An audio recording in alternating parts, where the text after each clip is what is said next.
मनीष शाकाहारी ना मांसाहारी ए विषय अनेक चर्चा आमे माने शुणी तेबे किछि लोक जोर दे कहती जे मनीष होउची मांसाहारी तो पुणी किछि लोक जोर दे कहती जे मनीष होउची शाकाहारी। तेबे प्रकृत सतटी कौन? आमे समस्ते जानू जे हजार हजार वर्ष तलू मनीष एही पृथ्वी रे बास करि आसुछि आ सेबेठू मनीष फल मूल आ मांस भी खाई आसुछि, किंतु सेबे भी शाकाहार मनीषर मुख्य आहार थिला, कारण मनीष को अन्य जीव मानक सह संघर्ष करने को पड़ुथिला आ शाकाहार ही सबुठु सहज उपाय थिला शरीरर पोषण पाई। धीरे धीरे मनीष बुद्धिमान हैला और समाज रे रहिबाकु लागिला। आमे जदि भारतीय समाज को देखिबा तेबे यह विश्वर सबुठु पुरातन सभ्यता। सनातन धर्म हेउची विश्वर सबुठु पुरातन संस्कृति। जेतेबेले पाश्चात्य देश मानकरे लोक माने बण जंगल रे घुरी बुलुथिले, सेतेबेले भारत रे ऋषि मुनि माने ग्रह नक्षत्र आ आत्मज्ञान उपरे शोधन करुथिले। आ सेतेबेले ही मनीष समाज को सबुठु अमूल्य ज्ञान एही भारत भूमि रु मिलिथिला। वेद उपनिषद आ पुराण रे शाकाहार को ही प्राधान्य दिया जाइछि। शाकाहार को ही मनुष्य पई उपयोगी आहार भी कहा जाइछि। यार अनेक कारण मध्य दिया जाइछि, जेमिति कि निजर इंद्रिय तृप्ति पई कौनसी जीव को हत्या करी तार मांस खाइबा को पाप बोली कहा जाइछि। तेबे आजिकाली तो अधिकांश लोक मांसाहार करती आ मांसाहार को शरीर पोषण पई सबुठु उपयोगी मध्य मानि थांती। एथिपई सेमाने अनेक तर्क भी दियंती, जेमिति कि मांस रे सबुठु अधिक प्रोटीन थाए। प्रोटीन अर्थात पुष्टिसार। तेबे प्रकृत रे यह सत नुह, कारण शाकाहार रे मध्य एमिति अनेक खाद्य अछि जेउथिरे भरपूर मात्रा रे प्रोटीन थाए। शरीर पई आवश्यक संपूर्ण एमिनो एसिड रहितिबा शाकाहार खाद्य अनेक अछि। आ पृथ्वी रे एते प्रकारर गछलता अछंती जहा विषय आमे एबे भी अज्ञ। आउ सेमानक भितरे निश्चिंत अनेक प्रकारर पोषक तत्व थिबो जहा आमे खोजिले निश्चय पाई परिबा।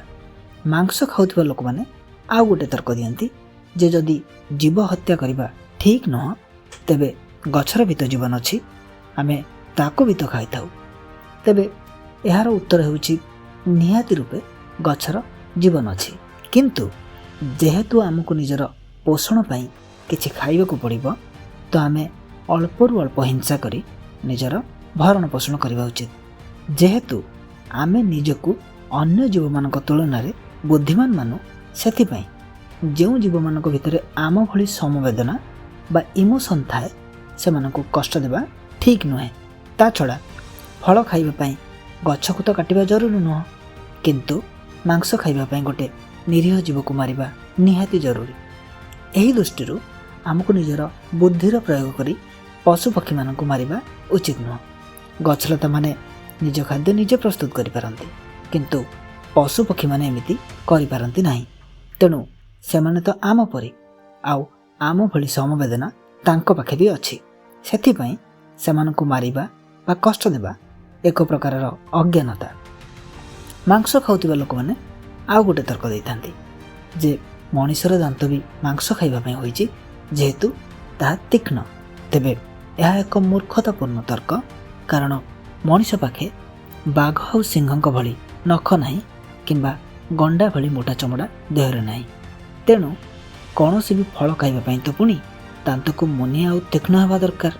दांत मुनिया हेबार अर्थ एया नुह जे ताहा केवल मांस खाइबा पई ही होइथिबो, कारण गंडा हिप्पो और एमिति अनेक तृणभोजी प्राणी अछंती जो मानकर दांत मुनिया और तीक्ष्ण थाए आ सेमाने आमिष खाआंती नाही, अर्थात सेमाने संपूर्ण रूपे तृणभोजी प्राणी।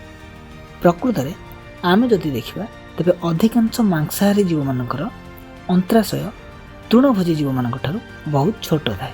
सेमानकर जीभरे भी कंटा थाए जहाँकि मनीष मानक पाखरे न थाए। ता छड़ा मांसाहारी जीव माने मांस को कंचा ही खाई थांती, जोटा कि मनीष माने करि न थांती। फल और पनीपरिबा आमे कंचा खाई परिबा, किंतु मांस किबा माछ नुह। सेथिपई तो मांस खाइले यह हजम होबा पई बहुत समय लगे। विशेष करी रेड मीट माने बड़ जीव मानक मांस, जेमिति कि गाई छेली हरिण एथिरे बहुत परिमाण रे कोलेस्ट्रॉल थाए जहाँकि आमर शिरा प्रशिरा को संकुचित कर दे थाए जहाद्वारा heart attack cancer blood pressure आउ डायबिटीज परी अनेक रोग होता है।